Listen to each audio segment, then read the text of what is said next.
သာသနာတော်နှစ်2559နှစ်ကောဇာတက္ကရာ1385ခုနှစ်နောက်တစ်ခုလဆန်း14ရက်2014ခုနှစ်ဧပြီလ13ရက်မန္တလေးတိုင်းဒေသကြီးပြင်ဦးလွင်မြို့နယ်အောင်ချမ်းသာရွာဓမ္မသဟာယသာသနာစင်တာဓမ္မရတိမဟာဓမ္မတပါဓမ္မယုံ၌ဆင်းရင်ကျင့်ပပြုလုပ်အပ်သည့်တကြံအကျိုနေ့ညာဥယဓမ္မသဘင်အခမ်းအနားဝယ်ရန်ကုန်တိုင်းဒေသကြီးအင်းစိန်မြို့နယ်မိဘနှစ်ပါးဖြစ်ကြသောဦးလောက်အောင်ဒေါခင်မေရီတို့အားရည်စူး၍သားမောင်ချမ်းမြေအောင်နှင့်ဦးအောင်လွင်အောင်ဒေါအိန္ဒရာအောင်သားမောင်အောင်စီဖြိုသမီးမချောတိရီလွင်မိသားစုတို့ဤအမတဒါနဓမ္မဒါနအဖြစ်ဖြင့်ဟောကြားအပ်သောမြတ်ဗုဒ္ဓ၏အရဟံဂုဏ်တော်အကြောင်းတရားဒေသနာတော်ဒီကနေ့ညဓမ္မသဘင်ခန္ဓာကိုရှင်ဘုန်းတော်သခင်ရှင်တော်မြတ်ဖရာ၏မဟာကရုဏာဂုဏ်ကိုအာယုံပြုကာတိကျုဖွဲ့ဆိုအပ်သောဝန္ဒနာပနာမအာတိတဂါထာကိုရွတ်ဆိုပူဇော်ခြင်းဖြင့်စတင်ကြရအောင်ယောကပဂောတိဟိပိယပမေယံကာလံကရွန်တောတိဒုက္ခရာနိခေရံကတောလောကဟိတယာနာထောနမောမာကာရုဏိကတတတ္တ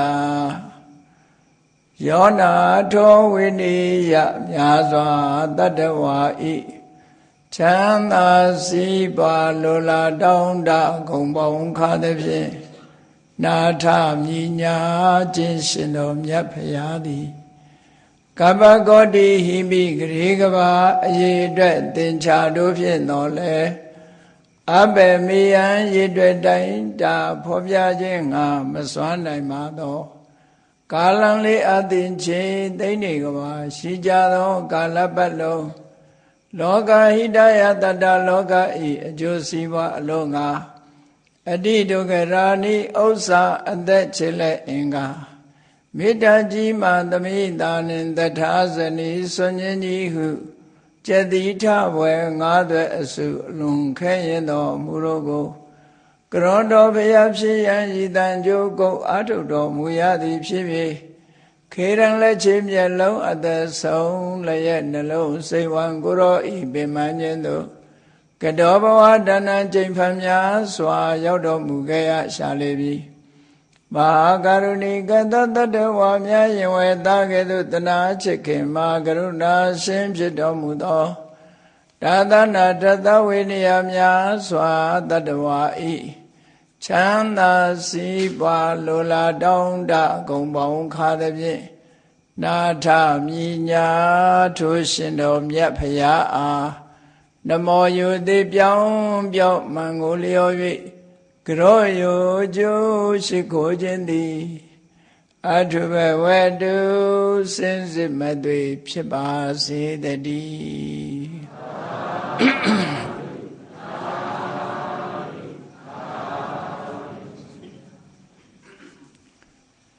မြတ်ဗုဒ္ဓဤအရဟံဂုဏ်တော်ဘုရားဘာသာဝင်သူတော်စင်တွေငယ်စဉ်တောင်ကြီးကလေးဘဝကနေစပြီးတော့ဣတိပိသောဘဂဝါအရဟံစတဲ့ဣတိပိသောဆိုတာကိုနှုတ်တဲ့မိဘများချပေးထားလို့ရရှိပြီးတော့နေကြငယ်စဉ်ကရထားတဲ့ပါဠိကိုတချို့လည်းအဓိပ္ပာယ်သိကြတယ်တချို့လည်းအဓိပ္ပာယ်မသိဘူးသိသူနဲ့မသိသူနိုင်ရှင်ပြီးတော့ကြည့်မယ်ဆိုရင်မသိတဲ့လူကပိုများလောက်ဆရာရှိတယ်ငယ်တော့ရထားတဲ့စာကိုရွတ်ရုံပဲရွတ်ပြီးတော့အသုံးချတဲ့အခါမှာအန္တရာယ်ခင်းအတွက်သာအသုံးချနေကြတာဣတိပိသောရွတ်ရင်ဘုန်းကြီးတို့ကိုယ်တိုင်လည်းငယ်တော့ဣတိပိသောရွတ်ရင်တစေတရေပြေးတယ်ဆိုပြီးတော့ကြောက်တဲ့ခါတိုင်းရွတ်မိနေတတ်တယ်ပေါ့နော်တော့ဒီလိုကြောက်လို့အကြောက်ပြေအောင်လုပ်တဲ့မန္တန်သဘောမျိုးလောက်ပဲလူတွေဟာနားလည်ပြီးတော့နေကြတာဒီဣတိပိသောဘဂဝါဆိုတဲ့ ဒီစကလုံးကစလာတဲ့မြတ်စွာဘုရားရဲ့ဂုဏ်တော်တွေ9မျိုးတခါတခါလဲ10မျိုးလို့ခွဲခြားဖွင့်တာရှိတယ်ပေါ့အဓိကကတော့9မျိုးလို့ယူတာပို့ပြီးတော့အဆင်ပြေပါတယ်ဝိသုဒ္ဓိမဲ့မှာတော့9မျိုးတနည်း10မျိုးဆိုပြီးဖွင့်ထားတာရှိတယ်ပေါ့ဒါကတော့သင်လျော်တဲ့နည်းအနေနဲ့ဖွင့်ပြတာပါအဲ့တော့မြတ်စွာဘုရားရဲ့ဂုဏ်တော်တွေဆိုတာထိုသုတ်တံပါဠိတော်တွေထဲမှာလိုက်ကြည့်မယ်ဆိုလို့ရှိရင်ဣတိပိသောပါတဲ့သုတ်တံတွေဟာအတော်ကိုများလိမ့်မယ်လို့သေသေးချာချာသူတေသနာလောက်ကြည့်မယ်ဆိုလို့ရှိရင်ဆိုပါစို့အင်္ဂုတ္တရနိကေမှာသုတ်ပေါင်း9000လောက်ရှိတဲ့ထဲမှာအနည်းဆုံးသုတ်1000လောက်မှာတော့ဣတိပိသောဆိုတဲ့စကားလုံးပါတာဖြစ်မယ်ပေါ့ဒါတော့များများမြတ်စွာဘုရားရဲ့ဂုဏ်တော်တွေကိုဖော်ပြတိုင်းဒီဣတိပိသောဘဂဝါဆိုတဲ့စကားလုံးကပါတယ်မြတ်စွာဘုရားရဲ့အရည်ချင်းလို့ဆိုဒီမှာဖျားဖြစ်တယ်ဆိုတာလောကမှာဗုဒ္ဓနဲ့ပြောကြတယ်ဖျားဆိုလို့ရှိရင်ဒီအရည်ချင်းတွေရှိရမယ်လို့ဆိုလိုတာနော်ဒီအရည်ချင်းတွေရှိမှဖျားလို့ဆိုလိုတာကဖျားရဲ့အရည်ချင်းသတ်မှတ်ချက်လို့ပြောရမှာပဲလောကမှာလည်းပဲလူတွေရဲ့အရည်ချင်းသတ်မှတ်ချက်တွေရှိတယ်လေအဲ့ဒီသတ်မှတ်ချက်အရလူတွေရဲ့အရည်ချင်းကိုထုတ်ဖော်ပြောကြတာဖျားဆိုတဲ့ပုဂ္ဂိုလ်မှာဒီအရည်ချင်းတွေရှိရမယ်လို့ပြောတာမြတ်စွာဘုရားကငါဟာဒီခုံနေနဲ့ပြည့်စုံတယ်လို့ကြွားလုံးထုတ်တာမဟုတ်ဘူးတချို့ကအဲ့ဒါလို့ထင်တယ်မဟုတ်ဘူးဖျားဆိုဒီမှာဖျားကိုးကွယ်ကြပြီလောကမှာဘုဒ္ဓပါတော်တုံးလို့ဘောဖျားပွင့်ဖို့ဆိုတာဓမ္မခဲရင်နဲ့ဓမ္မခဲရင်နဲ့ဖျားဆိုဒီမှာအခုလိုအရေးချင်းတွေရှိရမယ်ဆိုတာကိုသိရှိနားလည်ဖို့ဆိုလိုတာကနော်ဖျားမှန်ရင်တကယ်ဖျားဒီလိုအရေးချင်းတွေရှိဖို့လိုတယ်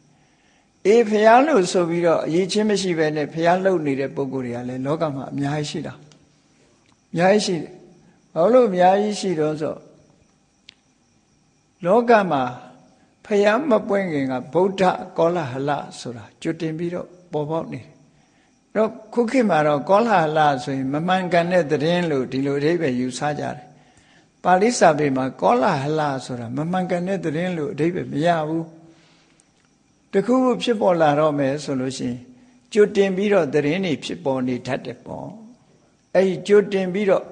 ဟိုနာကပြောလိုက်ဒီနာကပြောလိုက်နဲ့ဒီစကားတွေဟာလူတွေကြားထဲမှာရောက်ရှိလာတဲ့စကားသံတွေကိုကောလဟလလို့ခေါ်တာဟောအလုံးကြားဦးကြလိမ့်မယ်ကောလဟလဆိုတာ5မျိုးရှိတယ်ဖျားပွင့်တော့မယ်ဆိုလို့ရှိရင်လေဗုဒ္ဓကောလဟလလောကမှာဗုဒ္ဓဆိုတဲ့ပုဂ္ဂိုလ်များပေါ်လိမ့်မယ်ဆိုတာလူလောကထဲမှာနှစ်ပေါင်းများစွာကြိုတင်ပြီးတော့အတန်တွေထွက်လာတယ်နောက်တစ်ခုကစက္ကဝတ္တိကောလဟလစัจ java မင်းပေါ်လိမ့်မယ်ဆိုလည်းပဲကောလဟလတွေထွက်လာတယ်နောက်မင်္ဂလာကောလဟလ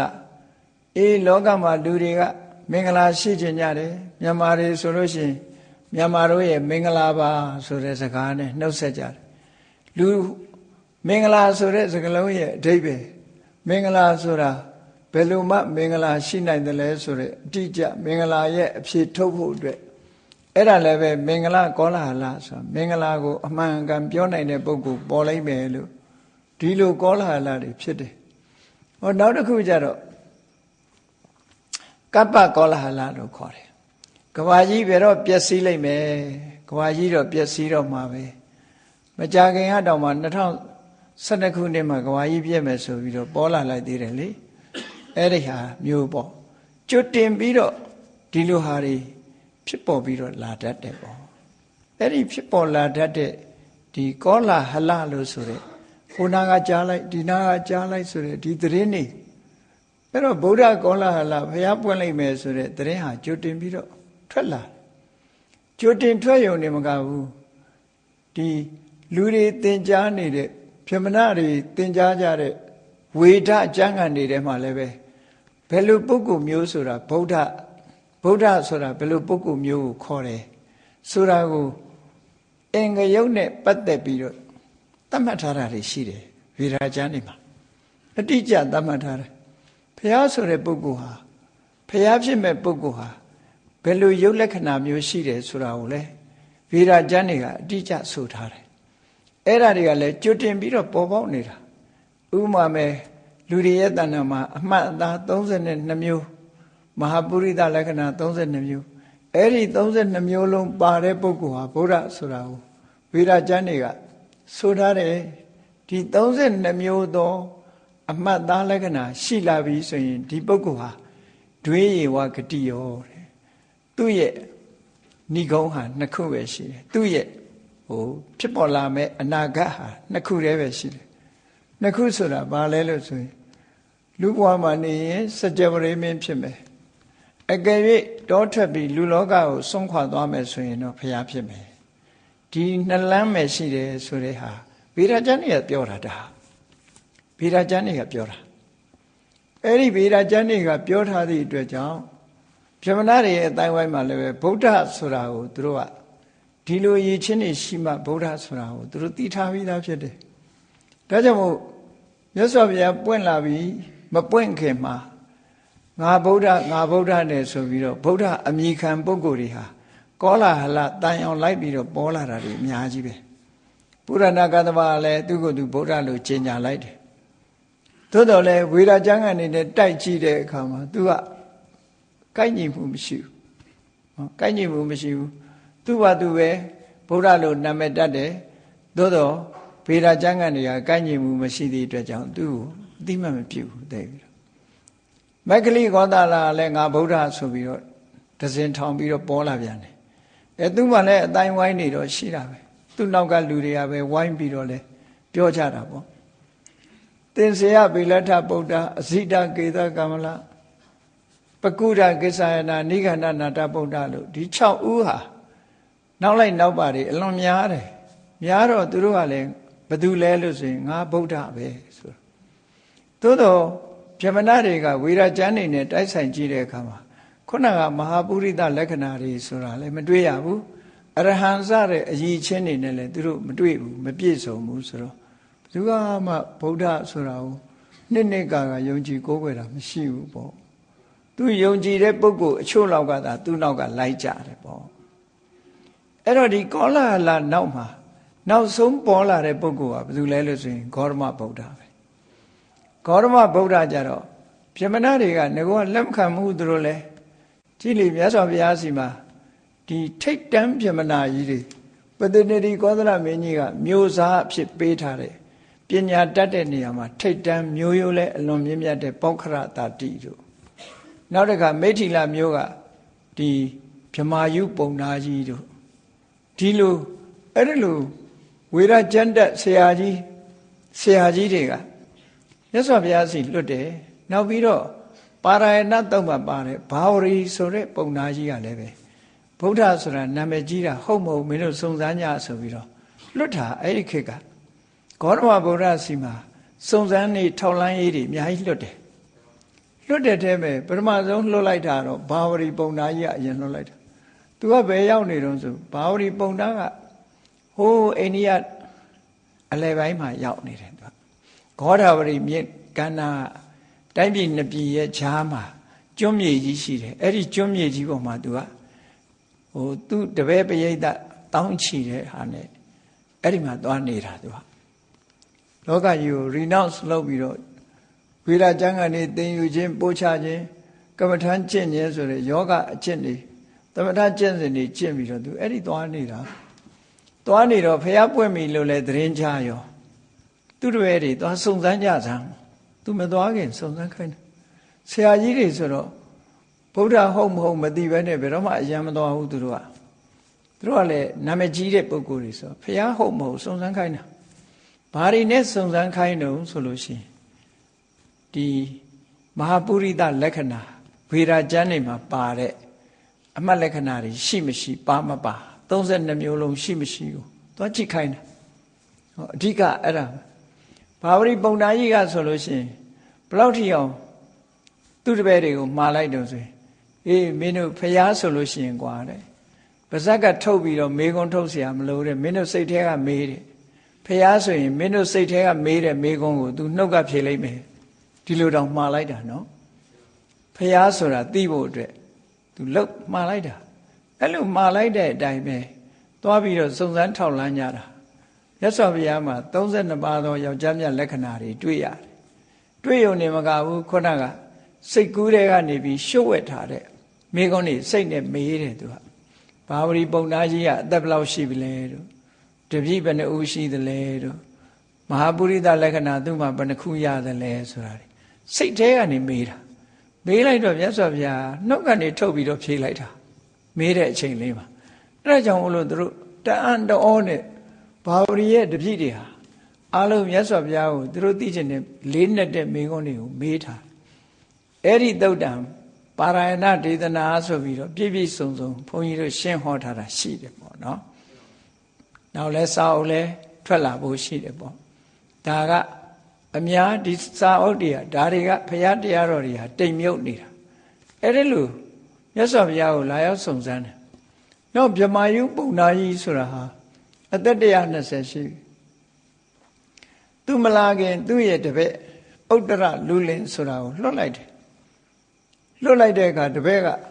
ဘယ်လိုလုပ်စုံစမ်းရမှာတော့ဆိုတော့မင်းကလည်းကွာငါသင်ပေးထားတဲ့မဟာပုရိသလက္ခဏာကျမ်းနေရှိတယ်မဟုတ်လားတဲ့အဲ့ဒါနဲ့တိုက်ပေါ့တဲ့ဆိုပြီးမှားလိုက်တာသွားတိုက်တာအဲ့ဒီလူကမြတ်စွာဘုရားနာမှာနှစ်ချီကြအောင်နေသွားတယ်နေပြီးတော့အသေးစိတ်ဘုရားကြောင့်မှနေပြီးတော့ထောက်လန်းတာပေါ့ခုခေတ်လို့ဆိုရင်ဘုရားကြောင့်မှကိုကြာကြီးနေပြီးထောက်လန်းတာသူကဘုရားဟုတ်မဟုတ်ကိုသိချင်ဘုရားဟုတ်မဟုတ်ထောက်လန်းအဲ့ဒါလို့ထောက်လန်းပြီးတဲ့အခါမှာသူဆရာကြီးစီရပို့တင်လိုက်တာသူဆရာကြီးကနေပြီးအဲ့ဒီကျမှဂေါတမဗုဒ္ဓကိုလာရောက်ဖူးမြော်တာအသက်120နော်120အဖိုးကြီးဖြစ်နေပြီသို့တော့အမတန်မှဂုံဝါကြီးမားတဲ့အားလုံးကလေးစားရတဲ့ဆရာကြီးဆိုတော့မြတ်စွာဘုရားစီသူလာတွေ့တဲ့နေ့ကမြတ်စွာဘုရားကပရိသတ်အလယ်မှာတရားဟောနေတဲ့အချိန်ဗြဟ္မာယုပုံနာကြီးလည်းဝင်လာရောပရိသတ်ကလှုပ်နေဖြစ်သွားတယ်အဲ့လောက်ထိအောင်ဂုံသတင်းကြီးတယ်ပေါ့အဲ့လောက်ထိအောင်အရှိန်ဝါရှိတယ်သူကအဲ့ဒါလို့လာတဲ့အခါမှာသူကပရိသတ်ကိုပြောတာငြိမ်နေကြပါငြိမ်နေကြပါဟောဒီကဖျားသွားတဲ့အလဲလန်းလေးဆိုတာရှိတယ်ခုခေတ်တရားပွဲတွေမှာလို့ဓမ္မအဓိကဆရာတော်တွေကြွဖို့ဆိုပြီးတော့လမ်းလေးခြံထားတာရှိတယ်အဲ့ဒီလမ်းကနေပြီးတော့သူဖျားနေထီအောင်ရောက်လာပြီးတဲ့အခါမှာသူတပည့်ထောက်လန်းပြီးတော့တင်ပြထားတဲ့ report အတိုင်းပဲမြတ်စွာဘုရားကိုသူကပြန်ပြီးတော့သူကိုယ်တိုင်ထောက်လန်းကြည့်သေးတယ်မဟာပုရိသလက္ခဏာတွေရှိသလားဆိုထောက်လန်းသေးတယ်သူကထပ်ပြီးတော့သူတို့ကြည့်တာနဲ့သိတယ်နော်နှစ်ဖူးရည်ဒူးရည်ပေါ့ဗျာခြုံပြောလိုက်လို့ရှိရင်လူရဲ့နှစ်ဖူးရည်ဒူးရည်ဆိုတာရုပ်လက္ခဏာသွင်ပြင်နေအလုံးကိုကြည့်လိုက်တာနဲ့ဟာတို့စာထဲမှာဆိုထားတာနဲ့အကုန်ကြိုက်တယ်ပေါ့ကြိုက်တယ်ဆိုပြီးတော့မှဗြဟ္မာယုပုံနာကြီးဟာမြတ်စွာဘုရားကိုအာရပါယဘုရားခြေပမိုးကိုခေါင်းနဲ့တိုက်ပြီးတော့သူဟာဗြဟ္မာယုပုံနာကြီးပါဆိုတာကိုအာရပါယရှ िख ိုးတယ်ရှ िख ိုးပြီးတော့ဘုရားကိုရှောက်တယ်ဒီလိုထောက်လိုင်းရည်တွေလိုက်တာသူတို့ကတခါပဝရတ္တိပုံနာကြီးကလည်းအမ္ပထဆိုတဲ့လူလွင်ကိုလွတ်ပြီးတော့မြတ်စွာဘုရားဟုတ်မဟုတ်တိုက်ဆိုင်ခိုင်းတယ်သတင်းထောက်လန်းခိုင်းတယ်ထောက်လန်းပြီးပြီဆိုတော့မှသူတို့လာကြတာပေါ့ဒါကမြတ်စွာဘုရားလက်ထက်ကဗုဒ္ဓဟုတ်မဟုတ်ဆိုတာတွေကမဟာပုရိသလက္ခဏာနဲ့တိုက်ဆိုင်တယ်အရည်ချင်းအားဖြင့်ကတော့တမ္မာအားဖြင့်ပုဂ္ဂိုလ်တွေမသိနိုင်ကြဘူးဒါကြောင့်မို့ဗုဒ္ဓရဲ့အရည်ချင်းဆိုဒီမှာအရဟံသမ္မာသမ္ဗုဒ္ဓောဝိသစရဏတမ္ပန္နောသူကတောလောကဝီတုအနုတ္တရောပုရိသဓမ္မတာရတိတတ္ထာဒေဝမနုဿန္နံဗုဒ္ဓောဘဂဝါဆိုတဲ့ဒီရည်ချင်းတွေနဲ့ပြည့်စုံတဲ့ပုဂ္ဂိုလ်မျိုးမှသာလေဖျားဆိုတာဖြစ်တယ်ဒီရည်ချင်းမရှိရင်ဖျားမဖြစ်ဘူးအဲ့တော့ဣတိပိသောဆိုတဲ့ဗုဒ္ဓဂုဏ်တော်ပါတဲ့သုတ်တန်တွေကအလွန်ပဲများတယ်ဒီထဲမှာအရဟံနဲ့သမ္မာသမ္ဗုဒ္ဓောဒီဂုဏ်တော်နှစ်ခုကတော့ဖျားနဲ့ပတ်သက်လာလို့ရှိရင်မပါတာကိုမရှိဘူးကြံတဲ့ဂုဏ်တော်တွေကတခါတရံမှပါတယ်နော်ကြံတဲ့ဂုဏ်တော်တွေကကြည့်လေခုနကရွတ်သွားတဲ့နမောတတ္တတွေပဲကြည့်နမောတတ္တဘဂဝတောအရဟတောသမ္မာသမ္ဗုဒ္ဓတ္တဆိုတဲ့သုံးခုပါနေတယ်လေ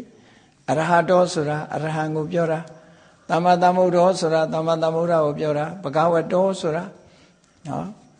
ဒီဘဂဝါဂုဏ်တော်ကိုပြောတာဟ ဂုဏ်တော်သုံးပါးသုံးမျိုးဟာဒါအမှန်မှအရေးပါတယ်ပေါ့ဒါကြောင့်မို့ဒီကနေ့မြတ်ဗုဒ္ဓရဲ့အရဟံဂုဏ်တော်ဆိုတာကို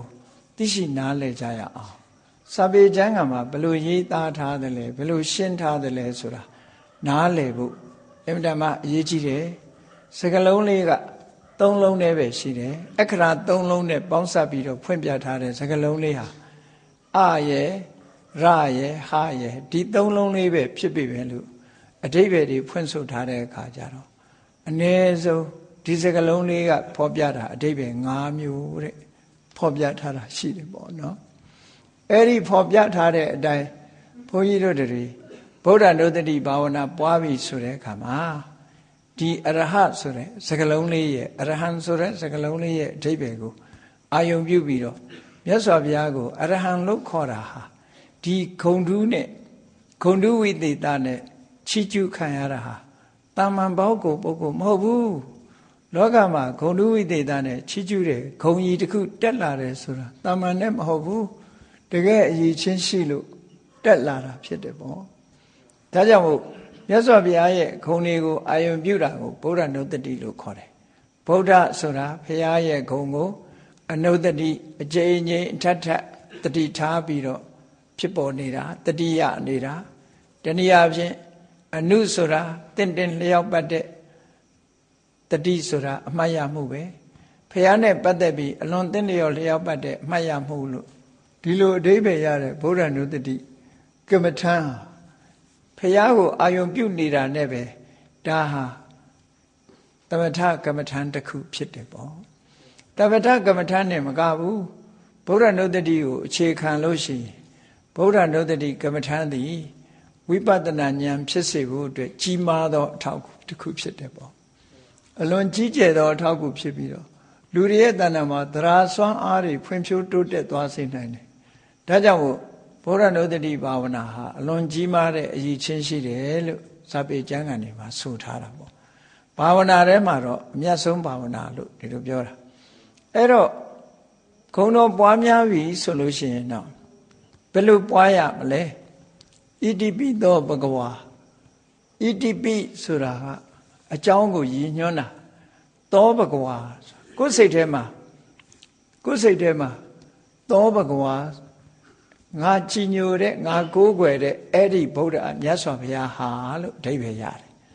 သောဘဂဝါဆိုတာဒီငါကြည်ညိုကိုးကွယ်တဲ့တလောလကလုံးကလေးစားရတဲ့ဗုဒ္ဓဆိုတဲ့ပုဂ္ဂိုလ်သူမြတ်ဟာဒီနေရာမှာဘဂဝါလို့ခေါ်လိုက်တာအလွန်လေးစားတတ်တဲ့ပုဂ္ဂိုလ်တွေကိုသုံးတဲ့အိန္ဒိယစကားလုံးတစ်ခုပဲခဏတောင်မှပဲအိန္ဒိယနိုင်ငံမှာဘဂဝံလို့သုံးနေရှိတယ်တကယ်ကြီးမားတဲ့ပုဂ္ဂိုလ်တွေကိုဘဂဝံလို့သုံးတယ်သူတို့နော်အဲ့ဒီဘဂဝံလို့သုံးတဲ့စကားလုံးရဲ့အဓိပ္ပာယ်ကဘာလဲလို့ဆိုရင်ဂုရုကြီးလို့အဓိပ္ပာယ်ရတယ်ဂုရုကြီးထဲမှာပို့ပြီးတော့လေးစားတဲ့ဂုရုကြီးတွေကြတော့ဘဂဝံလို့ခေါ်လိုက်တာသူတို့ဒါအိန္ဒိယနိုင်ငံအသုံးစကားတစ်ခုပဲဘဂဝံဆိုတာအလွန်ကိုကြီးမြတ်တဲ့သူတို့လေးစားရတဲ့ပုဂ္ဂိုလ်ပေါ့အလွန်လေးစားတတ်တဲ့ဂုရုကြီးတွေဒါကြောင့်မို့လို့အထက်ကရာဆရာကဘဂဝါတိဂုရုဒီလိုဖွင့်တာဘဂဝါတိဂရုဂရုံဟိလောကေဘဂဝါတိဥစ္စာတိလောကလူတွေကလေးစားအပ်တဲ့ဂုရုတွေကိုဘဂဝံလို့ခေါ်ကြပါတယ်ဆိုတာဒီပါဠိစာပေမှာနေမဲ့ဒီဟာဖွင့်ဆိုပြထားတာရှိတယ်အထက်ကရာကျမ်းတွေဟာအဲ့တိုင်ပဲရေးတယ်နော်ဘဂဝါတိဂရုဘဂဝါတိဂုရုခုခေတ်တောင်းတဲ့ဆိုဘဂဝါဆိုတာဂုရုကိုခေါ်ရတဲ့ဂရုံဟိလောကေဘဂဝါတိဥစ္စတိဂုရုကိုလူတွေကဘဂဝါလို့ခေါ်ကြတယ်ဟောဒီအဓိပ္ပာယ်နဲ့ဖွင့်ပြဘာလို့လဲဆိုရင်လောကကြီးတစ်ခုလုံးရဲ့အလေးပြုအပ်တဲ့ပုဂ္ဂိုလ်ဖြစ်တယ်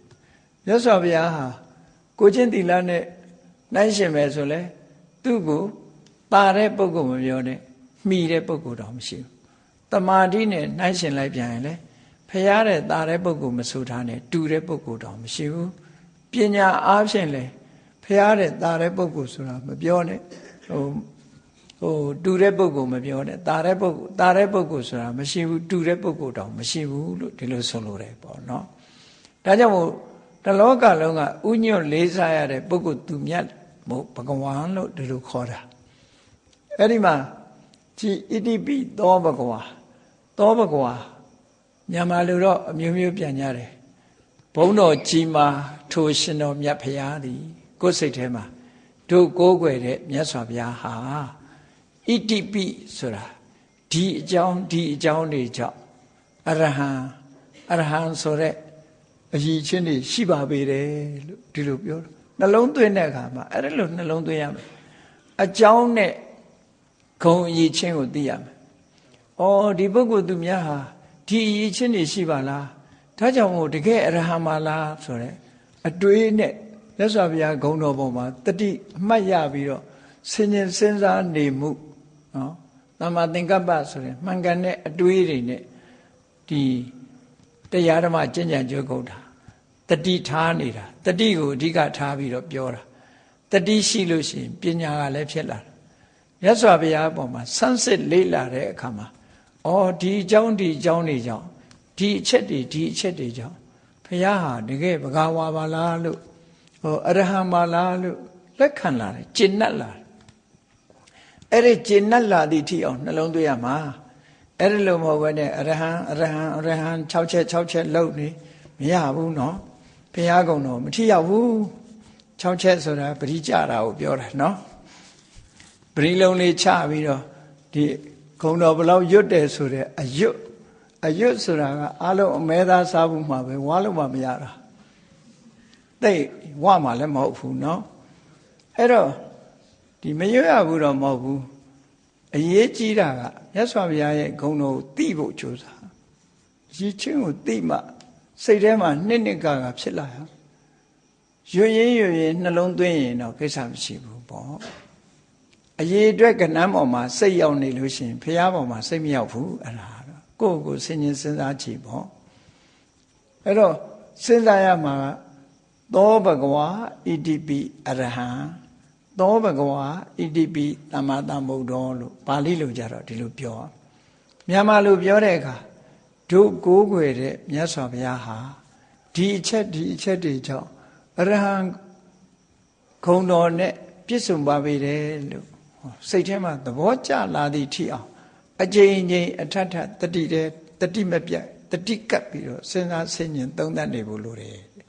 ဒါကိုဗုဒ္ဓနုတ္တိဘာဝနာပွားတယ်လို့ခေါ်တာအဲ့ဒီလိုသာစနစ်တကျပွားမယ်ဆိုလို့ရှိရင်ဂုဏ်တော်ပွားနေတဲ့အချိန်မှာရာဂဒေါသမောဟဆိုတာတွေဖြစ်မှာမဟုတ်ဘူးနော်အမှန်တမ်းကြည်နူးဝယ်ရာတွေစိတ်ထဲမှာจิตတတ်စရာတွေပဲဖြစ်လာပြီးတော့တမာရိရလာမှာဖြစ်ပါတယ်အေးဒါကြောင့်မို့ဘယ်အလုပ်ပဲဖြစ်ဖြစ်စနစ်တကျလုပ်ရမယ်သိလဲသိရမယ်ဘုရားမြတ်စွာရဲ့အဆုံးအမဘုရားသာသနာမှာဒီဘုရားကိုကိုးကွယ်ကြတဲ့ဒီဗုဒ္ဓဘာသာဝင်သူတော်စင်တွေဟာယုံပြီးတော့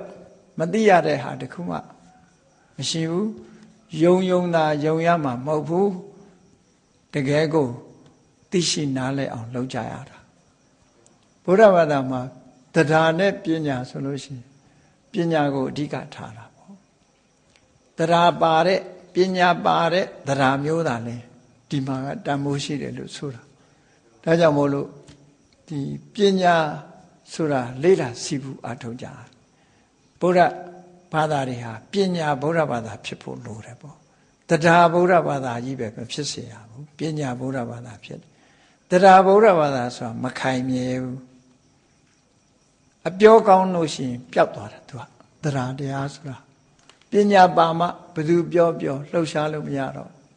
ခိုင်မာတယ်ကိုယ့်ကိုနှစ်ကသိထားတယ်အဲ့ဒါလိုဖြစ်ရဒါကြောင့်မို့မြတ်ဗုဒ္ဓရဲ့အရဟံဂုဏ်တော်လို့ခေါင်းစဉ်တတ်ထားတဲ့အတိုင်းအရဟံဆိုတဲ့အဓိပ္ပာယ်ကို၅မျိုးခွဲခြားပြီးတော့မှတ်ရတယ်နံပါတ်1ကဝေးကွာခြင်းအရဟရဲ့အဓိပ္ပာယ်နံပါတ်1ကဝေးကွာခြင်းဘာတွေနဲ့ဝေးကွာတာတုံးဆိုလို့ရှိရင်လောဘတွေဒေါသတွေမောဟတွေမာမနတွေစိတ်ထဲမှာနှလုံးထဲမှာပူလောင်စေတတ်တဲ့အကုသိုလ်အညစ်အကြေးတွေကဝေးကွာလုံးဝဝေးကွာတယ်သူ့ဘာသူဝေးကွာတာလားလို့ဆိုမဟုတ်ဘူးသောတာပတ္တိမဲ့နဲ့ဖယ်ရှားလိုက်တယ်သဂရဂါမိမဲ့နဲ့ဖယ်ရှားလိုက်တယ် အနာဂါမိမဲ့နဲ့ဖယ်ရှားလိုက်တယ်အရဟံတက်မဲ့နဲ့ဖယ်ရှားလိုက်တယ်ကိလေသာတွေနဲ့မြတ်စွာဘုရားရဲ့စိတ်ဟာဘယ်တော့မှမဆက်ဘူးအဝေးကြီးဖြစ်သွားပြီခွဲထုတ်လိုက်ပြီလို့ဒီလိုပြောတာနော်ဘုန်းကြီးတို့တွေရဲ့စိတ်ထဲမှာကျတော့ခွဲမရလောက်အောင်လောဘဒေါသမောဟတွေကတွဲဖက်နေတာလေမြတ်စွာဘုရားကျတော့အေးလောဘတွေကလည်းဝေးသွားပြီဒေါသတွေနဲ့လည်းဝေးသွားပြီမောဟတွေနဲ့လည်းဝေးသွားပြီကိလေသာအပူတွေနဲ့လည်းဝေးသွားပြီဒါကြောင့်မို့မြတ်စွာဘုရားရဲ့ရင်ထဲနှလုံးထဲစိတ်နှလုံးဟာဘလောက်အေးချမ်းနေမယ်ဆိုတာစဉ်းစားကြည့်ပူတယ်ဆိုတာကိလေသာတွေကြောင့်ပူတာလေကိလေသာမရှိရင်စိတ်နှလုံးဟာအေးချမ်းတယ်ဒါကြောင့်မို့အရဟရဲ့အဓိပ္ပာယ်ကအာရကဝေးကွာခြင်းဆိုတဲ့အဓိပ္ပာယ်ရတယ်ကိလေသာတွေကနေဝေးကွာနေတယ်တဲ့ဒါကြောင့်မို့မြတ်စွာဘုရားဟာအရဟံဆိုတဲ့အဲ့ဒါလို့ဆင်ញင်စဉ်းစားဖို့လိုတယ်ပေါ့နော်ဆင်ញင်စဉ်းစားဖို့လိုတယ်ဒါမို့စာပေကျမ်းကမှာဘယ်လိုရေးထားတုံးဆိုမဲ့၄ပါးနဲ့ကိလေသာတွေကိုဖယ်ရှားဖျက်ဆီးပစ်ထားတာဖြစ်သောကြောင့်နဲ့မြတ်စွာဘုရားဟာကိလေသာတွေနဲ့အလွန်ကိုဝေးတယ်အလွန်ကိုဝေးတယ်လို့ပြောတဲ့အခါမှာယဟန္တာတွေရောကိလေသာရှိသေးလားလို့ဆိုမရှိဘူးမရှိပေမဲ့လို့ယဟန္တာတွေမှာဘာတွေလက်ကျန်ဖြစ်နေတုံးဆိုလို့ရှိရင်အနတ်အသက်တွေကျန်နေတယ်လောဘတော့ပယ်လိုက်ပြီလောဘရဲ့အနတ်အသက်ကျန်နေတယ်ဒေါသတော့ပယ်လိုက်ပြီအနတ်အသက်ကျန်တယ်မောဟပယ်လိုက်တယ်အနတ်အသက်တွေကျန်တယ်ငကိုပင်ကိုဇယိုက်တွေကမပြောက်ဘူးယဟန္တာဖြစ်သွားပြီပဲလို့မြတ်စွာဘုရားကျတော့လောဘရဲ့အငွေ့အသက်ဒေါသအငွေ့အသက်မောဟရဲ့အငွေ့အသက်ကိလေသာတွေရဲ့အငွေ့အသက်တခုမှမကြောက်ဒါကြောင့်မို့လို့ဘုရားကျတော့ဝါဒနာနဲ့တကွကိလေသာတွေကိုဖယ်တယ်လို့ပြောတယ်ယဟန္တာပုဂ္ဂိုလ်တွေလည်းပဲအရတ္တမဲ့တော့ရတာပဲဒါပေမဲ့ဝါဒနာလေးကိုတော့မပယ်နိုင်ဘူးတဲ့အခုခေတ်ကလူတွေကတော့သူတို့ဝါဒနာအလွန်ကြီးတာကြတော့ဝါဒနာကိုမတားနဲ့ဆိုပြီးမဟုတ်တာတွေလုပ်တာနော်ဝါဒနာတားရင်တော့ဝါဒနာကိုမတားနဲ့ဆိုပြီးတော့အဲ့တော့မြတ်စွာဘုရားကျတော့အဲ့ဒီဝါဒနာဆိုတဲ့ကိလေသာရဲ့အငွေ့အသက်ကိလေသာရဲ့တတ္တိအဲ့ဒီကိလေသာရဲ့တတ္တိဟာလုံးဝမရှိတော့သည့်အတွက်ကြောင့်ကိလေသာတွေကဝေးကွာသူဆိုတဲ့ဂုဏ်ဟာယဟန္တာပုဂ္ဂိုလ်တွေမှာတောင်မထိုက်တန်ဘူးဘုရားမှာထိုက်တယ်နော်ဒါကြောင့်အရဟံဆိုဒီမှာကိလေသာတွေကဝေးကွာနေခြင်းဆိုတဲ့အရည်ချင်းတစ်ခုမှတ်သားကြရမယ်ဘုရားမှာဝါဒနာနဲ့တကွကိလေသာတွေရှင်တဲ့နှလုံးထဲမှာပူလောင်စေတတ်တဲ့စိတ်ကိုညှဉ်းနှွမ်းစေတတ်တဲ့ကိလေသာတွေအလုံးကိုဖယ်ရှားပြီးဖြစ်လို့ကိလေသာအညစ်အကြေးတွေကကင်းဝေးကွာနေတဲ့ပုဂ္ဂိုလ်မြတ်ဖြစ်သောကြောင့်အရဟံလို့စိတ်ထဲမှာဒီလိုနှလုံးသွင်းရမယ်အကျဉ်းချင်းအထက်ထက်ဒါလေးကြီးပဲတွေးနေခုခေတ်ကတော့လူတွေလောက်တတ်ပါတယ်လေသချင်းဆိုတာတောင် repetition နေအများကြီးလေအဲ့တော့ဂုံတော်ကြတော့ repetition လုပ်လိုက်ပေါ့အဲ့လိုကလားတွေတောင်မှသချင်းဆိုရင်ဘုံလေးခောက်ပြီးစီတာရန်နဲ့တဏိကုံလုံးနော်အော်နာတဏိကုံအော်နာသူတို့ဒီစကလုံးလေးတစ်လုံးနဲ့တင်အော်တာအများကြီးမဟုတ်ဘူးအဲ့တော့ဒီကိုယ်တဏ္ဍာမှာဒီ repetition ဖြစ်နေအောင်ကိလေသာတွေကဝေးကွာနေလို့ဝေးကွာခြင်းဆိုတဲ့အကြောင်းကြောင့်ဒုကိုးကွယ်တဲ့မြတ်စွာဘုရားဟာတကယ်အရဟံမလားကျန်တဲ့ပုဂ္ဂိုလ်တွေကကိလေသာတွေနဲ့အလွန်လုံးထွေးနေတာမဝေးဘူးကတ်နေတယ်နော်ဝေးတယ်လို့ထင်ပေမဲ့လို့တော့ကြရောက်လာပြန်ပြီဒေါသမရှိဘူးသဘောကောင်းတယ်လို့ထင်တယ်တော့ကြရောက်လာပြန်ပြီဒေါသကလောဘမရှိဘူးလို့ထင်တယ်တော့ကြရောက်လာပြန်ပြီစိတ်ထဲကပေါ်လာတာလေမြတ်စွာဘုရားကျတော့အဲ့လိုမဟုတ်ဘူးပြန်ပြီးတော့ကိလေသာတွေကပြန်ကတ်နိုင်စွာမရှိတော့အောင်ကွာလှမ်းသွားပြီဖယ်ရှားပြလိုက်ပြီးလုံးဝဘယ်တော့မှပြန်မလာတော့ဘူးဒီလိုဆိုတာပေါ့နော်အဲ့ဒါကတစ်ချက်အဲ့တော့အရဟံကိလေသာတို့မှဝေးကွာတော်မူခြင်းကြောင့်အရဟံနော်အရဟံဒါကအဓိပ္ပာယ်တစ်ခုဖတ်တဲ့အခါမှာလဲသုံးလုံးစလုံးပေါင်းပြီးတော့အရဟံအဓိပ္ပာယ်ကအာရကဝေးကွာတယ်ဒီစကလုံးတစ်လုံးနဲ့ကဒီအဓိပ္ပာယ်တစ်ခုဖော်ပြဟောနောက်တစ်ခုကျတော့သူကအဓိပ္ပာယ်တစ်မျိုးကြံလိုက်ပြန်တယ်တစ်မျိုးဖွင့်ဆိုမယ်သူကအရဟံဆိုတဲ့နေရာမှာ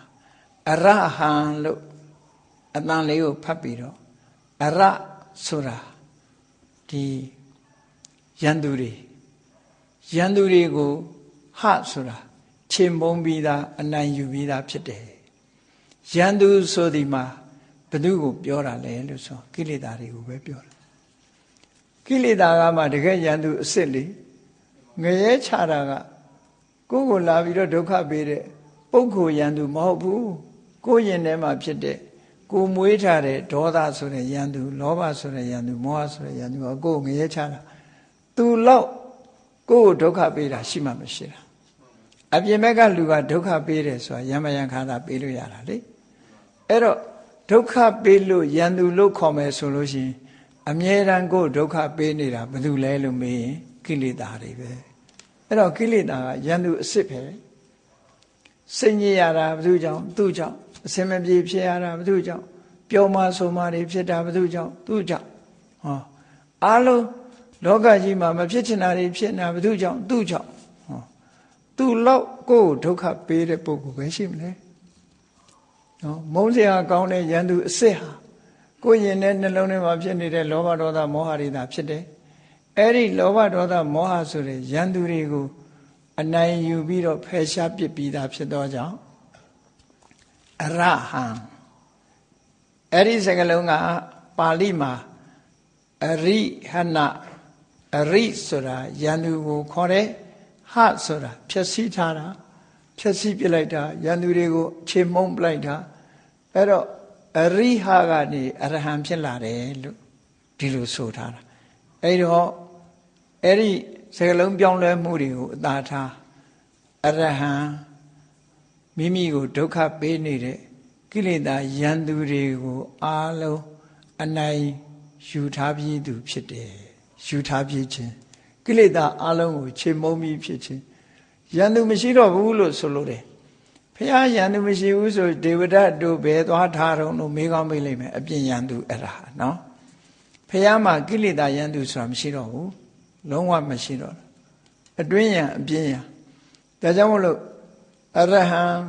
ကိလေသာရန်သူတွေကိုခြေမုံဖြည့်ဆည်းပြီးဖြစ်သူလို့ဒီခြေမုံဖြည့်ဆည်းခြင်းလို့ဒီအဓိပ္ပာယ်ဟာဒုတိယအဓိပ္ပာယ်တစ်ခုလို့ဟောသောဘဂဝါ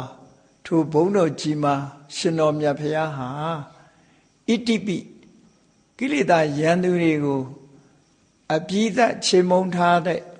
အရေးချင်းရှိသောကြောင့်အရဟံအရဟမြည်တော်မူပါပေတယ်တကယ်အရဟပဲ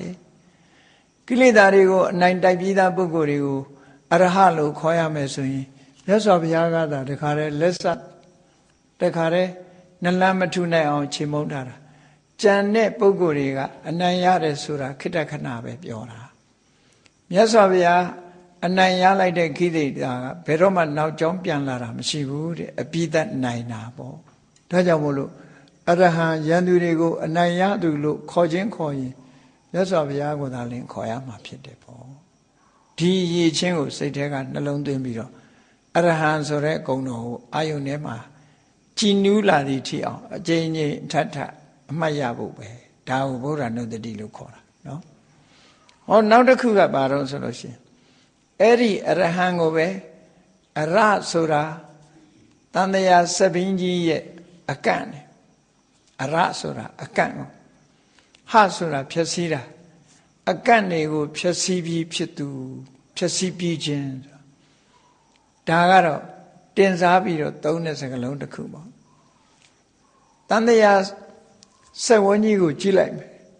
တန်တရားစက်ဝန်းကြီးကဘာနဲ့ဥပမာတူတော့ဆိုလှဲပီကြီးနဲ့အလားတရံတူတယ်ပရိစ္ဆေသမုပ္ပါဒ်ကိုကြည့်လိုက်မယ်ဆိုလို့ရှိရင်လှဲပိန်းကြီးရဲ့တရံဖြစ်တယ်ပေါ့ဒါကြောင့်မို့စက်ဝိုင်းကြီးနဲ့မိုးကုတ်ဆရာတော်ကြီးပြထားတဲ့စက်ဝိုင်းကြီးဟာဒါလှဲပိန်းကြီးလိုပဲအဲ့တော့လှဲပိန်းကြီးနဲ့ဥပမာထားပြီးတော့ကြည့်မယ်ဆိုလို့ရှိရင်တန်တရားထဲမှာဘုန်းကြီးတို့တွေသွားနေတာဟာအဲ့ဒီဘဝယထာကြီးကိုစီးသွားနေတာဟာဘယ်သူကနေလဲပတ်နေတာတုံးဆိုတန်တရားဆက်ကလို့ဆိုတဲ့ဒီလက်ဘိန်းကြီးနဲ့လဲပတ်ပြီးတော့သွားနေတာဘဝကြီးကိုယထာကြီးလို့ဥပမာပေးလိုက်လို့ရှိရင်အဲ့ဒီယထာကြီးဟာတဘဝကနေတဘဝသွားနေတာဟာဒီဘိန်းကြီးနဲ့သွားနေတယ်လို့ဒီလိုဆိုလို့တယ် ဒါဖြင့်ဘယ်လိုဘိန်းနဲ့ဥပမာတူတယ်လဲလို့ဆိုလို့ရှိရင်အဝိဇ္ဇာရဲ့ဘဝတဏှာဆိုတာရဲ့မတိတာရဲ့တွေ့တာရဲ့နော်မတိဘူးဆိုရင်လိုချင်တယ်မတိတာနဲ့လိုချင်တာအဲ့ဒီနှစ်ခုသည်လှဲဘိန်းရဲ့အလဲကောင်ကဝင်ရိုးတက်တဲ့နေရာကိုနော်ဒီဝင်ရိုးတက်တဲ့နေရာကိုခေါ်တယ်လေဒီနာဘိအချက်ဝင်ရိုးတက်တဲ့နေရာကိုနော်အဲ့ဒီနေရာမှာအဝိဇ္ဇာနဲ့တဏှာပေါ်မှာအလုံးကတီးနေတာဖြစ်သောကြောင့်အဲ့ဒါပုံတောင်းလို့ခေါ်တဲ့ဟာပေါ့နော်ဒါတော့အရက်တရားတစ်ခုနဲ့တစ်ခုတော့တူကြမှာတူမှာပေါ့နော်နာဘိဆိုတဲ့ပုံတောင်းကြီးအဲ့ဒီပေါ်မှာအကန့်နေစိုက်ထားပြီးတော့ဘေးကကွတ်ထားတဲ့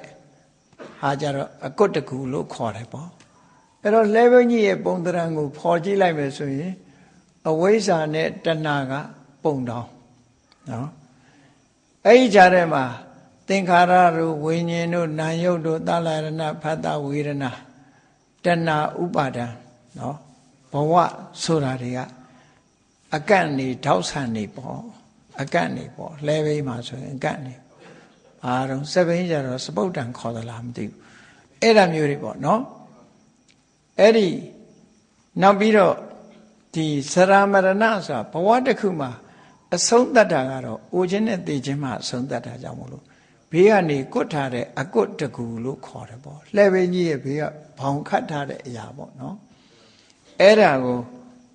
နေမိလို့ခေါ်တယ်ပါဠိလိုကြတော့နော်နောက်တစ်ခါအဲ့ဒီလှဲဘိန်းကြီးဟာဝင်ရိုးမရှိရင်လဲတာမဟုတ်ဘူးဒါကြောင့်မို့ကာမတဝဘဝတဝဒိဋ္ဌတဝအဝိဇ္ဇာတဝလို့ဆိုတဲ့အာတဝတရားတွေဖြစ်ပေါ်လာမှုဟာဝင်ရိုးနဲ့အလားတရံတူတယ်ပေါ့ဝင်ရိုးနဲ့အလားတရံတူတယ်အဲ့ဒီဘဝယထာကြီးကိုပုံဖော်ပြီးတော့ကြည့်လိုက်တဲ့အခါမှာအဝိဇ္ဇာနဲ့တဏှာကပုံတောင်းဇရာမရဏကအကွတ်သင်္ခါရစသည်ကအလယ်ကတောက်ဆံနေအဲ့ဒီလိုဘိန်းကြီးဟာအခြေအနေကောင်းနေသမျှဘဝယထာမှာဒီဘိန်းကြီးပေါ်မှာလဲပတ်ပြီးတော့ဘဝယထာကြီးဟာမောင်းနှင်ပြီးတော့နေနေတာအဲ့ဒါကြောင့်မို့ဘုန်းကြီးတို့တွေဟာဒီလူဖြစ်လိုက်နတ်ဖြစ်လိုက်တိရစ္ဆာန်ဖြစ်လိုက်နဲ့တန်တရားထဲမှာမဆုံးနိုင်တဲ့ခရီးကြီးကိုဘိန်းကြီးနဲ့လဲပတ်ပြီးတော့သွားနေတာဒါတန်တရာဆက်ကတန်တရားဘိန်းကြီးလို့ဒီလိုခေါ်တာပေါ့ဥပမာနောက်တစ်ခုပြောမယ်ဆိုလို့ရှိရင်တော့ခြားယဟတ်ဆိုတာလို့ပေါ့နော်ခြားယဟတ်ဆိုတာအလုံးသိဘူးတဲ့အတိုင်းပဲသိကြတဲ့အတိုင်းပဲအထက်ရောက်လိုက်အောက်ရောက်လိုက်နဲ့သွားနေတာပဲလေလဲတာဆုံးတဲ့လူမှရှိမှမရှိတာအဲ့ဒါလိုပဲတန်တရားခရီးကြီးဟာမဆုံးဘူး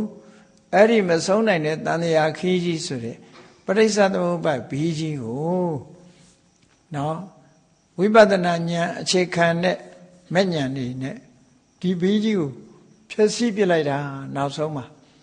အကန့်နေထောက်တွေကိုရိုက်ချိုးပြလိုက်တယ်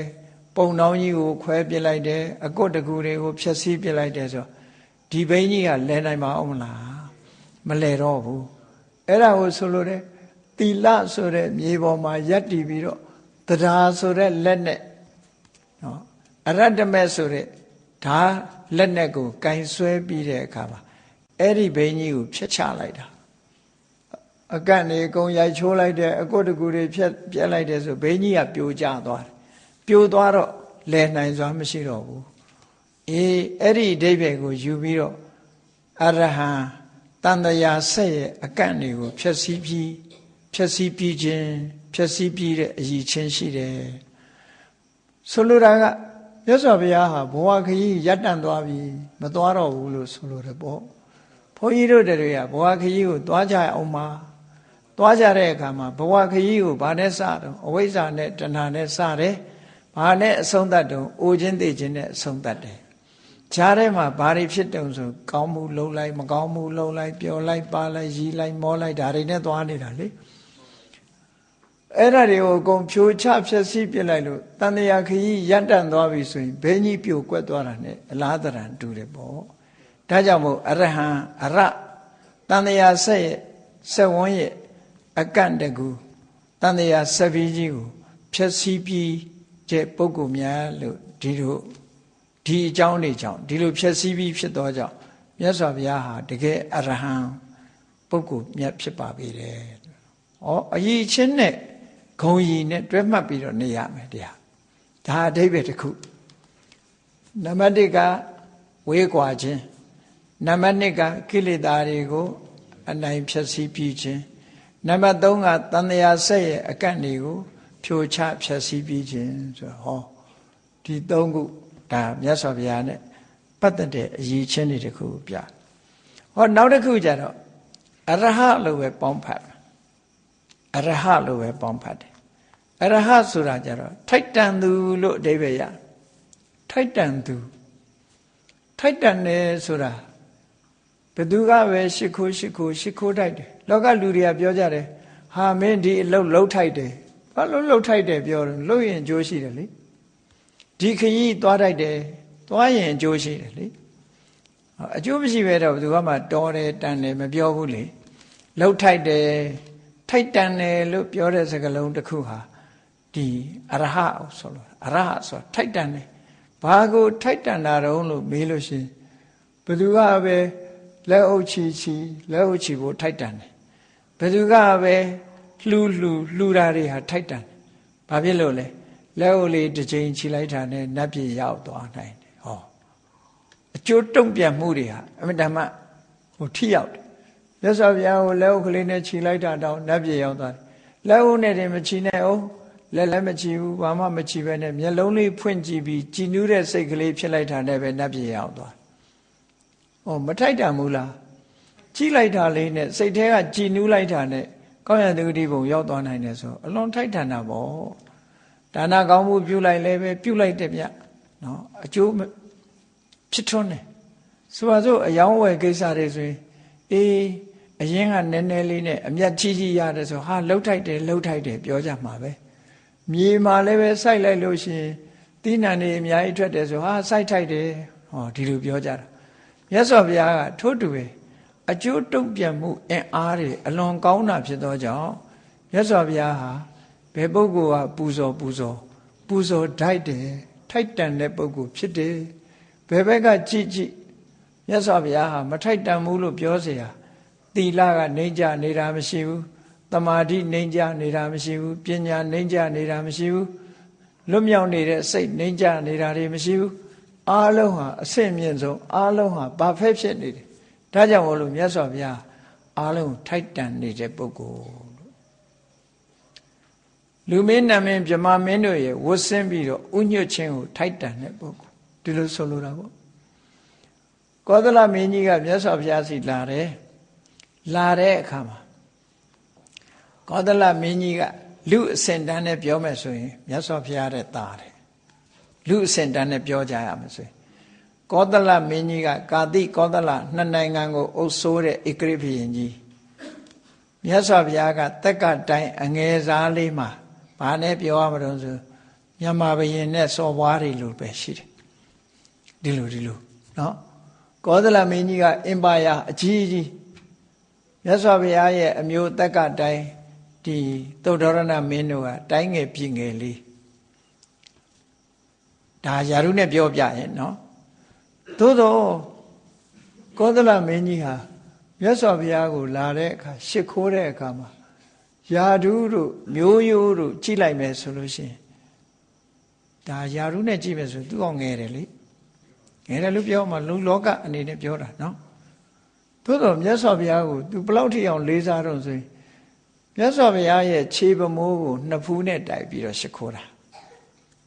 မြတ်စွာဘုရားကိုယ်တိုင်ကတခါတော့ကအမင်းရှိတယ်ကောသလမင်းကြီးကအဲ့ဒီယိုကျိုးတာနဲ့ပတ်သက်ပြီးတော့ယဟန်တွေကိုမိန့်တာကောသလမင်းကြီးငါတို့တာဂိဝင်မင်းမျိုးတွေဆိုတာတဲ့ကောသလမင်းကြီးရဲ့အယံမင်းအစစ်မရှိတယ်ပေါ့အယံမင်းအနုယန္တလို့သုံးတယ်မြတ်စွာဘုရားအနုယန္တဆိုတာနောက်ကလိုက်ရတယ်ဆင့်ခေါ်လိုက်ရင်သွားကြရတယ်နော်ဘယ်မှာတိုက်ပွဲရှိတယ်ဆိုဆင့်ခေါ်သွားရတယ်မဟုတ်လားဗမာပြည်မှာလည်းမြင်ဘူးလားတိုင်းချက်ပြည်ချက်ကလေးတွေဆိုတော့အင်းဝါကမြို့တော်ဖြစ်တဲ့အချိန်မှာလာခဲ့ပြည်ဘက်ကလာခဲ့ဟန္တာဝရီကလာခဲ့စစ်တိုက်ဆရာရှိတယ်ဆိုသွားကြရတယ်လေသွားကြရတယ်အဲ့ဒီလိုအနုယန္တအဆင့်တွေပေါ့ အဲ့ဒီလိုငါတို့ကအနုယန္တအဆင့်မှာရှိတော်လဲကောသလမင်းကြီးဟာဒီမြတ်စွာဘုရားကိုငါတဲ့အဆင့်မြင့်တယ်ငါတဲ့ယာရုကြီးတယ်ငါတဲ့မြင့်မြတ်တယ်ဒီဂုံလောကီဂုံအပြင်မြင့်မြတ်တယ်ဆိုတဲ့အနေနဲ့နှစ်ဖူးနဲ့တိုက်ပြီးတော့ရှ िख ိုးတာမဟုတ်ဘူးတဲ့ငါကိုအာရပါရရှ िख ိုးတယ်ဆိုတာသီလသမာဓိပညာဆိုတဲ့လက်လန်းမမီတဲ့အရည်ချင်းတွေကြောင့်ရှ िख ိုးတာလို့သုတ်တန်တစ်ခုမှအဲ့လိုဟောထားတယ်မြတ်စွာဘုရားကိုယ်တိုင်ဒီလိုဟောတာဇာအားဖြင့်ငါရဲ့ညံလို့မဟုတ်ဘူးတဲ့နော်ဒီအရည်ချင်းတွေကြောင့်ငါ့ကိုရှ िख ိုးတယ်အဲ့တော့ကောသလမင်းလို့တိုင်းပြည်နှစ်ပြည်ထိုခေတ်ကတိုင်းကြီးပြည်ကြီးကိုအုပ်စိုးတဲ့ဧကရာဇ်ဘုရင်ကြီးကနှစ်ဖူးနဲ့ခြေပမိုးကိုတိုက်ပြီးတော့ရှ िख ိုးတယ်အဲ့ဒီလိုရှ िख ိုးရလောက်အောင်ဖားကြောင့်ရှ िख ိုးတာတော့ဆိုသီလအားဖြင့်တာလွန်မြင့်မြတ်လို့တမာရီအားဖြင့်တာလွန်မြင့်မြတ်လို့ပညာအားဖြင့်တာလွန်မြင့်မြတ်လို့ရှ िख ိုးတိုက်တဲ့ဂုံကြီးတွေဟာထိုက်တန်လွန်အားကြီးလို့မြတ်စွာဘုရားကိုရှ िख ိုးတာတဲ့ဟောအဲ့ဒါကိုပြောတာအရဟံထိုက်တန်သူဆိုတာထိုက်တန်တယ်အာရပါယကြီးညိုလေးစားတိုက်တဲ့ပုဂ္ဂိုလ်အေးလူမင်းကသာရှ िख ိုးတာလားဆိုဘယ်ဟုတ်မှာတော့တရားမင်းကြီးတာဝရိန္ဒာနတ်ပြည်တို့နတ်မှန်သမျှအဲ့နာလေးကတာဝရိန္ဒာနဲ့စတုမာတွေနတ်ပြည်နှစ်ပြည်ကိုအုပ်စိုးထားတာနော်ဝရစိန်လက်နဲ့ကြီးကင်ထွက်လာလို့ရှိရင်အလုံးကကြောက်ကြတယ်တရားမင်းကြီးလေတရားမင်းကြီးဟာအင်တမပါဝါကြီးတယ်ဒါပေမဲ့လို့မြတ်စွာဘုရားကိုဥတိုက်တယ်ဒီလိုဆိုတာနော်အဲ့ဒီအထက်ကနတ်တွေလည်းထို့တူပဲနောက်ဆုံးမှာတဟံပတိပြမမင်းကြီးဆိုသူကအတိတ်ဘဝတုန်းကကတ္တဝဘုရားရဲ့လက်ထက်မှာတဟကဆိုတဲ့ယဟန်ဖြစ်ပြီးတော့ပထမဇန်ရလို့ယဟန်ဘဝကနေဇန်နဲ့တင်ပဲပြန်တော်မူသွားတော့အဲ့ဒီမှာတဟံပတိပြမသွားဖြစ်တယ်ယဟန်တစ်ပါးကနေဘုန်းကြီးတစ်ပါးဖြစ်သွားတယ်ပြမအဲ့ဒီမှာကျတော့တဟံပတိလို့ခေါ်တယ်လူပြေတုန်းကတော့တဟကလို့ခေါ်တယ်သူဟာအလုံးသိတဲ့အတိုင်းတရားဟောဖို့တောင်းပန်တဲ့ပုဂ္ဂိုလ်ကြီးပဲတောင်းပန်ပြီးတဲ့အခါမှာသူပန်းကုန်းကုန်းတာပန်းကုန်းကလည်းသေးသေးမဟုတ်ဘူးမြင့်မို့တောင်တော့အလုံးရှိတဲ့ပန်းကုန်းကြီးကုန်းတာမပြီးနိုင်ဘူးအလုံးမပြီးတော့တကိုးနဲ့ကုန်းတာမဟုတ်ဘူးသူကြကြနနကိုစိတ်ပါဝင်စားစွာပန်းကိုကုန်းတာပန်းကုန်းနေတော့နောက်ဆုံးမှာမြတ်စွာဘုရားဓမ္မစကြာဟောသွားပြီးဘယ်တရားဟောသွားပြီးပဲနောက်ဆုံးမှာပြိဋိဘံစံတော့မယ်ဆိုတော့မှပြိဋိဘံစံသွားပြီဆိုမှသူပန်းကုန်းကြီးကမပြီးသေးဘူးတဲ့ပြေးပြီးတော့လာပြီးတော့ဘုရားကိုပူဇော်ရတယ်အဲ့ပန်းကုန်းကြီးနဲ့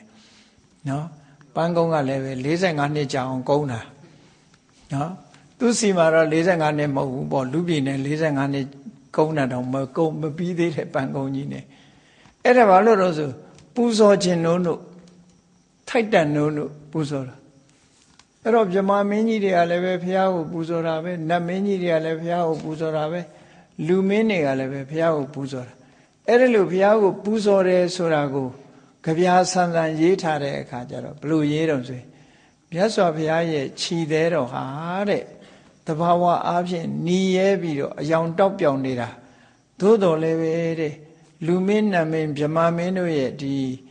တရဖူကြီးတွေနဲ့ဒီခြိသေးဟာဒီရှုပ်ရှက်ခတ်နေတယ်လို့ဒီလိုရေးထားတယ်ခြိသေးပေါ်မှာလာရှုပ်ရှက်ဆိုလိုတာကတော့မြတ်စွာဘုရားကိုခြေထောက်ကိုအမြဲတမ်းဥတိုက်နေတဲ့ပုဂ္ဂိုလ်တွေကြောင့်နီးရဲနေတဲ့ခြိသေးရဲ့အလှဟာနော်ဟိုရောင်ဒီရောင်နေနဲ့ရောထွေးကုန်တယ်လို့ဒီလိုဆိုလိုတာမပြတ်ဘူးအဲ့တော့အဲ့ဒါဟာဘာလို့ဆိုထိုက်တန်သူပဲထိုက်တန်သူအရဟံထိုက်တန်သူဆိုတာတလောကလုံးကဘယ်လိုပဲဒီမြတ်စွာဘုရားကိုလှူဘုရားဟာဘုရားတဲ့ပစ္စည်းကတန်သွားတယ်လို့မရှိဘူးတဲ့ဒါမှမဟုတ်ခဏခေတ်တောင်ကြည့်ကြမြတ်စွာဘုရားကိုဇေဒီတွေတည်ပြီးတော့ကိုးကွယ်ကြတယ်ရုပ်ပွားတော်တွေထုပြီးတော့ကိုးကွယ်ကြတယ်ကိုးကွယ်လို့ပါမဆုံးနိုင်ဘူးလေထိုက်တန်သူဖြစ်လို့ဒီလိုလုပ်ကြတယ်လို့ဆိုတာဒါအရဟံခဏတိအောင်ကိုးကွယ်စိတ်ကပ်နေကြတော့မယ်ဒီလိုဆိုလိုတာပေါ့နော်နောက်တစ်ခုကတော့ဘာလို့ဆိုအရဟံကိုအရဟံလို့ဆိုပြီးတော့ရဟဆိုတာကွယ်ရာလို့အဓိပ္ပာယ်ရတယ်ဆိုတာမရှိဘူးကွယ်ရာမရှိဘူးမြတ်စွာဘုရားမှာကွယ်ရာရဲ့လို့မရှိဘူးဆိုလိုတာကတိတ်တိတ်ပုံလူမသိသူမသိလှုပ်တဲ့အကုသိုလ်ဆိုတာသူမှမရှိဘူးလို့ဆိုလို့ စာထဲမှာဘယ်လိုရေးထားတော့ဆိုလောကေပဏိတမာနိနောဘာလာကိုပညာရှိကြီးလို့ထင်ကြတဲ့လူမိုက်တွေဟာတဲ့ပညာမဲ့တဲ့ပုဂ္ဂိုလ်တွေဟာအတ္တိလောကဘယေနဟိုလူကအပြစ်တင်မှာတော့မကောင်းတဲ့ရင်တွေထွက်မှကြောက်တယ်နော်မကောင်းတဲ့ရင်တွေထွက်မှကြောက်တော့ဘာလုပ်လဲရဟောပပံကရွန်တီတဲ့တိတ်တိတ်ကလေးမဟုတ်တာလုပ်တယ်တဲ့ကွယ်ရကြတော့မဟုတ်တာလုပ်ကြတယ်တဲ့ဒါလောကကြီးကအများစုကိုပြောပြတာနော်ရှေ့မှာတော့ဟန်ကြီးပန်ကြီးနဲ့နေပြီးတော့ကွယ်ရကြတော့မဟုတ်တာလုပ်နေတာတွေအများကြီးရှိတယ်ပေါ့ဒီလိုဆိုလိုတာပေါ့မြတ်စွာဘုရားကြတော့အဲ့လိုမဟုတ်ဘူးနဂရာစိကရောတိဘယ်တော့မှစိတ်ကြွယ်ရမှာမဟုတ်တာလုပ်တယ်လို့မရှိဘူးနော်လူရှိတစ်မျိုးကြွယ်ရတစ်မျိုးဒီလိုလုပ်တာမရှိဘူးစိတ်ကြွယ်ရဆိုတာမြတ်စွာဘုရားမှာမရှိဘူးတာမန်ပုဂ္ဂိုလ်တွေကြတော့စိတ်ကြွယ်ရဆိုတာရှိနေသေးတယ်စိတ်ကြွယ်တယ်ဆိုတာဖုံးကွယ်ထားတာတွေရှိနေတတ်သေးတယ်လို့ပြောတာမြတ်စွာဘုရားမှာဖုံးကွယ်ထားတာတခုမှမရှိဘူးဖုံးကွယ်ထားတာမရှိလို့အရဟဖုံးကွယ်ရှို့ဝဲထားတာမရှိဘူးလို့ဒီလောက်ထိအောင်တန်ရှင်းစင်ကြယ်တယ်လို့ဒီလိုဆိုလိုတာပေါ့နော်အတိပ္ပယ်ကပါပကရဏီမကောင်းမှုအောက်တန်းကြတဲ့အလုပ်ကိုလုပ်တဲ့နေရာမှာရဟဘာဝတောပိစိတ်ကြွယ်ရာမရှိသောကြောင့်လည်းပဲအရဟံအရဟံနော်ဒီလိုဆိုလိုတာပေါ့ဒါဖြင့်မြတ်စွာဘုရားရဲ့ဂုဏ်အကြီးချင်းတွေဟာဒီအရဟံဆိုတဲ့စကားလုံးလေးတစ်လုံးထဲမှာပဲပြန်ပေါင်းပြီးတော့ပြောကြမယ်ဆိုရင်ကိလေသာတွေကဝေးကွာနေခြင်းဒါအရေးချင်းတစ်ခုပဲကိလေသာတွေကလုံးဝဝေးကွာနေခြင်းအလှမ်းကွာနေခြင်းကိလေသာရန်သူတွေကိုဖယ်ရှားပြစ်ခြင်းဖယ်ရှားပြစ်ဖြစ်ခြင်းတန်တရားဆက်ရဲ့အကန့်လို့ဆိုတဲ့အကြောင်းတရားတွေကိုကိလေသာတရားတွေကိုဖယ်ရှားပြစ်ပြီးဖြစ်ခြင်းနော်တလောကလုံးရဲ့ဥညွတ်လေးစားဖို့လှူဒန်းဖို့ထိုက်တန်သူဖြစ်ခြင်းနဲ့မကောင်းမှုပင်ဖြစ်စိတ်ကြွယ်ရာဘယ်တော့မှမကောင်းမှုကိုလှုပ်တာမရှိခြင်းဆိုတဲ့အဲ့ဒီအရေးချင်း၅မျိုးကြောင့်မြတ်စွာဘုရားကိုအရဟံဆိုတဲ့ဂုဏ်တော်နဲ့ချီးမွမ်းတိုက်တယ်ချီးမွမ်းတိုက်တယ်ဆိုတာချီးမွမ်းခြင်းချီးမွမ်းမချီးမွမ်းခြင်းနေလောကမှာမြတ်စွာဘုရားကိုအရဟံလို့ဆိုတဲ့ဒီဂုဏ်တူးကြီးဟာလူပြေကနေစပြီးမြေပြင်ကနေပြီးကောင်းငင်ဝေဟင်ထိအောင်တလောကလုံးမှာပြန့်နှံ့ထင်ရှားနေတယ်လူတိုင်းကအတိမတ်ပြုထားတဲ့ဂုဏ်ကြီးတစ်ခုပါလို့ဒီလိုဆိုတာပေါ့နော်ဒါကြောင့်မို့ဥညွတ်လေးစားတဲ့ပုဂ္ဂိုလ်တိုင်းကနမောတတ္တဗုဒ္ဓဝတ္တောအရဟတောဆိုတာအဲ့ဒါကိုပြောတာဒီရည်ချင်းနဲ့မြတ်စွာဘုရားကိုပူဇော်ကြတာကိုးကွယ်ကြတာလို့ဒီလိုဆိုလို့တယ်ဒါကြောင့်မို့လို့တရားချစ်ခင်သူတော်စင်ပြိဿအပေါင်းတို့ဘုရားမြတ်စွာရဲ့မြတ်ဗုဒ္ဓရဲ့အရဟံဂုဏ်တော်ဆိုဒီမှာဒီရမကချက်ဖွင့်ထားတာလေးတွေရှိသေးတယ်သို့တော့အတက္ကရာကျမ်းနေမှာအခုလို၅မျိုးတီကာကျမ်းနေမှာဒီတဲ့ထပ်ဆင့်ပြီးတော့ဖွင့်ပြထားတာရှိစကလုံးလေးအခရာလေး၃လုံးပေါင်းစပ်ထားတဲ့စကလုံးလေးတစ်လုံးပင်ဖြစ်စေကမူမြတ်စွာဘုရားရဲ့ဂုဏ်တွေဒီထဲမှာအများကြီးပါဝင်နေတဲ့ဂုဏ်တော်အရေးချင်းတစ်ခုဖြစ်ပါတယ်ဖျားဆိုတဲ့ပုဂ္ဂိုလ်ဟာအခုလိုအရဟံဆိုတဲ့အရေးချင်းရှိမှသာလေဖျားအစစ်ဖြစ်နိုင်ပါတယ်ဆိုတာကိုဘုရားမြတ်စွာရဲ့ဘုရားနုတ္တိဂုဏ်ကိုစိတ်အာယုန်ထဲမှာအမြဲတမ်းညွတ်ပြီးတော့ပီတိသောပနတ္တတွေဖြစ်အောင်မြတ်စွာဘုရားဂုဏ်တော်နဲ့မိမိတို့ရဲ့စိတ်ကိုလွှမ်းထုံထားနိုင်အောင်ကြိုးစားအားထုတ်နိုင်ကြပါစေကုန်သတည်း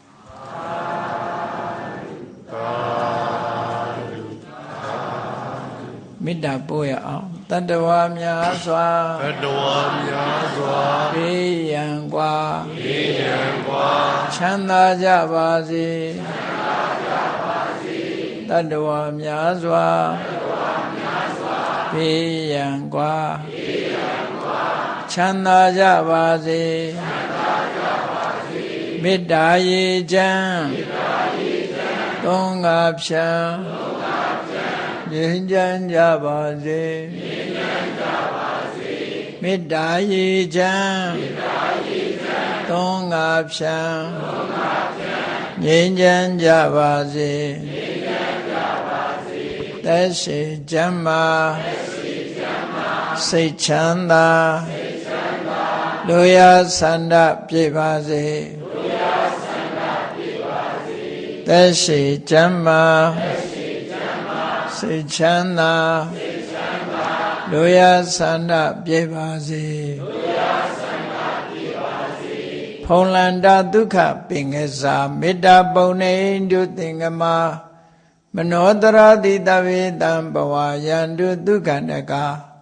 မေတ္တာပုံနေတုသင်္ကမစုပေါင်းပုအပ်မေတ္တာတဟုရောင်မြူပါဝင်ငွေလာမင်းနှင့်ရောင်ခြင်းရှက်ယုံပေါင်းဆောင်ရခြင်းကြောင့်သဗ္ဗေတံကျွမ်းမဲ့ဥဒ္ဒုံလုံးစုံများစွာတတ္တဝါတို့၏မနောတရာတိမြမြဖြူစင်အေးကြည်လင်းသည့်ရေစဉ်ပြည့်တင်းစိတ်နှလုံးတည်ဟုသောရေအိုင်ကြီးအတွင်၌ဒုက္ခပင်ကစားစင်ထာဝရအေးမြจิตာတာယာပွင့်လန်းချမ်းသာဒုက္ခတိဟုသောကုမုဒ္ဒရာဇာဗန်တို့သည်ဖုံးလန္တာဝန္တာရွှင်မြူဝုံမုံလူလျက်ကြည်နူးဝဲကြုံဖူးပွင့်ကြအကုန်သည်ဖြစ်၍ဒုက္ခနကလေအောင်လေတဲ့ရောရှက်သင်ပြန့်ပိဋိတိဟုသောယနန်တို့သည်ဘဝယံတုကောင်းစွာမဲ့သွေကြိုင်လိုက်၍နေကြပါစေကုန်တည်း